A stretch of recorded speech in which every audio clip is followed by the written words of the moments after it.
The Jujutsu Kaisen fandom is fucking crazy. From the memes to the ships to the power scaling to the insane shit that they've done. This fandom is absolutely wild. But before we go any further, we must discuss what exactly a fandom is. A fandom is a collection of fans of a certain media.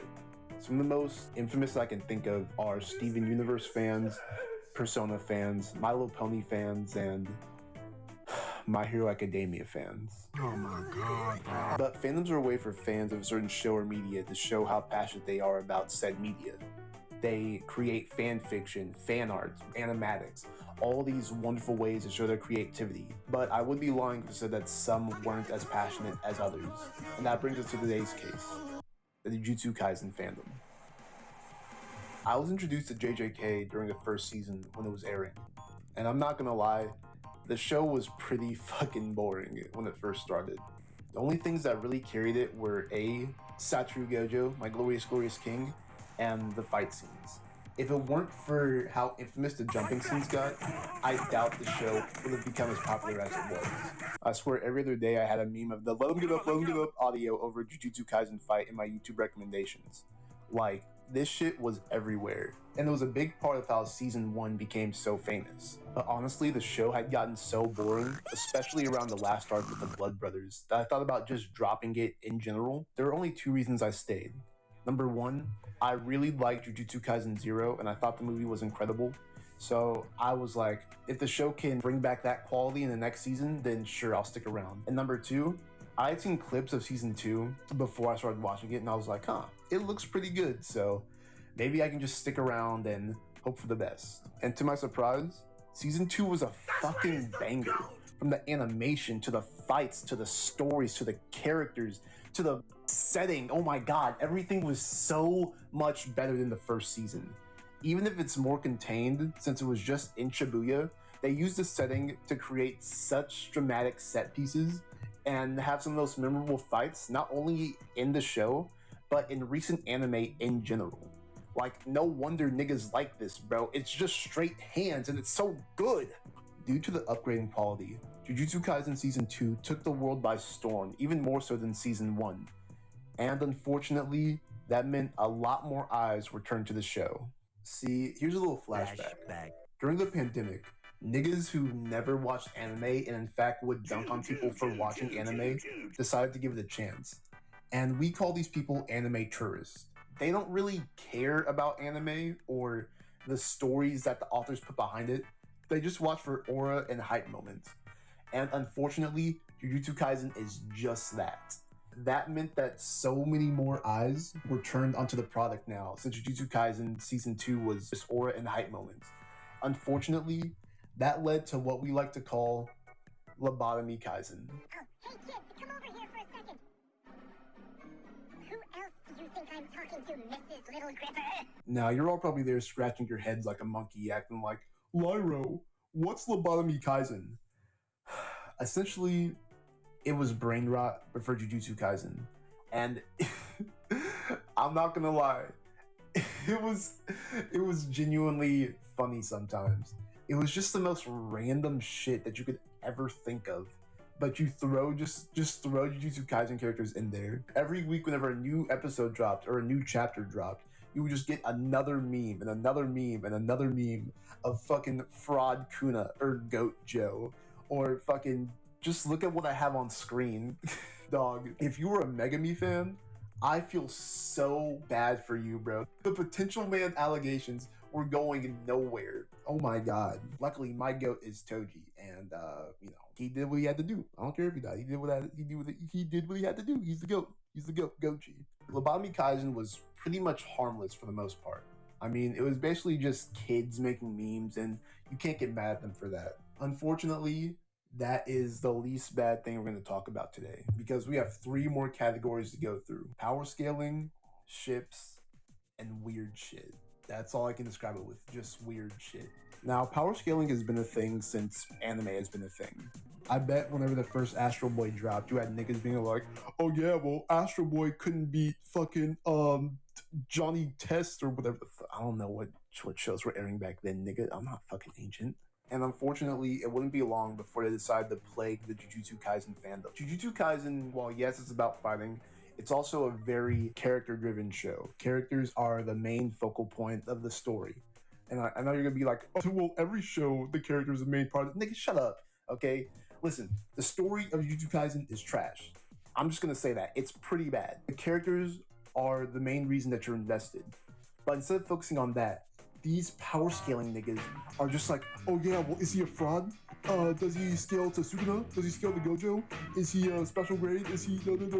It got to a point where you couldn't even post about your favorite character without 10,000 crayon eaters in the fucking comments being like, oh yeah, well, your goat got washed. Your goat's a fraud.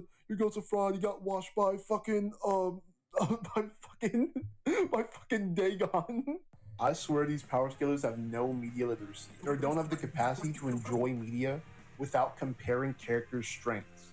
Like, I bet they're reading the fucking Bible and they're like, huh, how does Archangel Gabriel scale to Satan?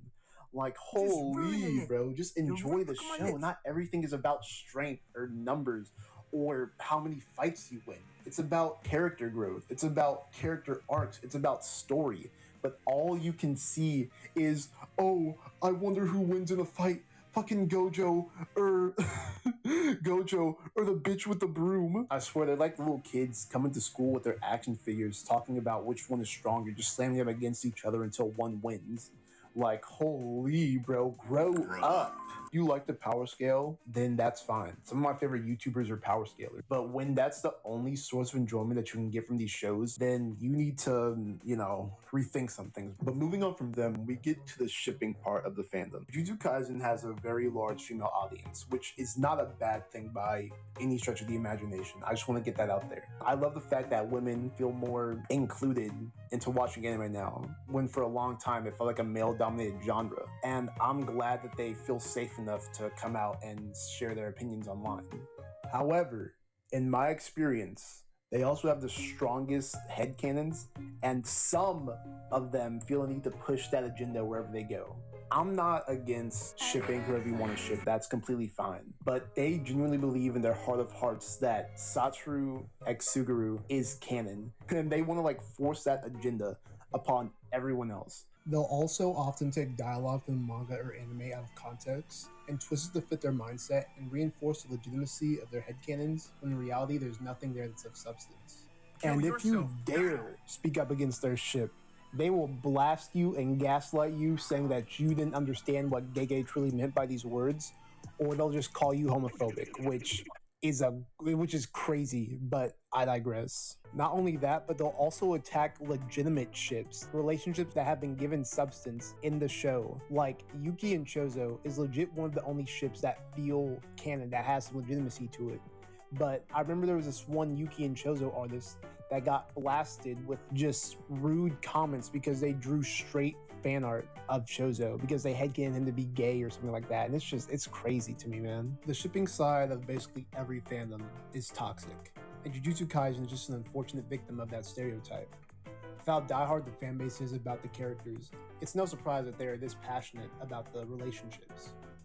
Fortunately, all ships that we've been talking about thus far have been legal. Thus far. And that brings us to the final category of the video: weird niggas in the JJK community. I don't even know where to start with this section, so to begin it off, I'm going to show you this list of the most popular ships of Japan and JJK in 2023. Do you notice something peculiar at the top? Gojo x Yuji and Gojo x Megami are the top two. Number 5, Sukuna x Yuji. Number 9, Sukuna x Megami.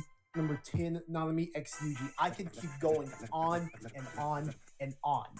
If you look up JJK ships, it won't be long before you come across some pedophilic shit like Sukuna x Megami, bro. Like, it's so abundant in this community that you cannot escape it. No matter where you go, there are gonna be pedophiles everywhere, and it's so normalized. Like, no one says anything about it. It's odd. These niggas need help, and you think that's bad. What about the period blood incidents? Yes, I said incidents. There were 2 of them, where this girl rubbed her period blood on both a picture of Megumi and drenched a Gojo figurine with her menstrual blood. Like, that is disgusting, bro. I cannot remember, like, all the bad shit that the My Hero Academia fandom has done. I cannot think of something so infamously disgusting off the top of my head like this, bro. Like, this was vile. Going back to what I was saying about the pedophilic shit, many of the characters in JJK are minors. Like, not every show is meant, to be gooned to, because some shows are just, the entire cast is children. But that does not stop people from sexualizing these characters. Like, Maki is still a teenager, bro, but the porn of her and the thirsty cosplays you'll see online, and the comments are just filled with these niggas thirsting. Like, this is a minor! This is a minor character! And you guys are gooning! You guys are sick! You guys are sick and you're twisted, bro. Then you have people, these media illiterate niggas, trying to mischaracterize some characters, saying that Genie Todori is a necrophile, or that Naoya is a rapist and a pedophile. And not to mention the death threats that they've sent to Gege over some of these characters. I don't understand. Like, this is what happens when a show you like goes mainstream. And once that enters the general public, you open the door for all these toxic people with these twisted mindsets to come in and give their opinion on something that they have no right to because they don't understand. And then you'll also have these creepy niggas come in just searching for something to like fap to, something to get their rocks off. And it just ruins the show and it gives the community a bad name. Like, I love JJK. I will say that until I die. But I don't want to be associated with these niggas, bro. With these goddamn creeps, with these dumbasses. They've infected this fandom like a plague. And now you'll have niggas slandering the fans, slandering the show. And all I can do is sit back and take it. Because yeah, we do suck. Yes, we are a bunch of losers. And yes, the ending of the show is ass. It's just like My Hero Academia. Many people did not want to give My Hero Academia a chance because of how weird the fandom was. And I feel like JJK might soon be in that same boat. Like, yes, many people can acknowledge how fire the first and second season, well, not first. Many people can acknowledge how fire the second season and some parts of the first season were. But it'll always be tied to just the weird things that but like most of the fandom has done. And it's very unfortunate because the show is incredible for the most part. And it'll always be tied to this cesspool of a fandom. And that's what's really upsetting at the end of the day. To finally bring this video to a close, I love JJK. I love the characters, I love the story, even if it ended poorly. And I'm getting into Modulo right now, and I like what I've read so far. All I can say is that I wish that the fandom was better. All I can do is hope that this fandom grows and matures in the future. Anyways, Gojo is the GOAT, Toshi's the GOAT, Sukuna's a fraud, fuck you, and fuck Yuta. Okay, bye. 網のアンダ住んでいる今のダムのために人間で見た小の腕を生きる見た Do without any を食べる